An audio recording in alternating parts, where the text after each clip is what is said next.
Hi family, बघू शकता बांगडा रस्सा चाललेला आहे. इकडे मी बांगडा घेतलेला आहे. बघू शकता इकडे कांदा टमाटर वगैरे चिरून ठेवलेला होता.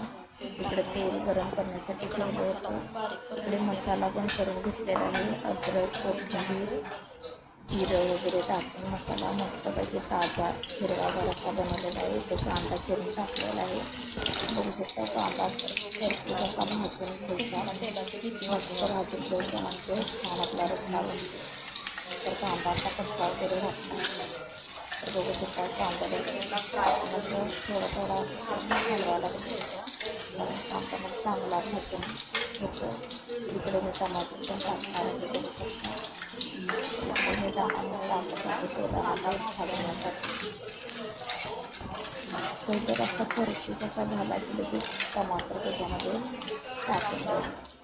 तर बघू शकता असं झालेलं आहे. आता मी टमाटर त्याच्यामध्ये सोडत आहे भाजण्यासाठी.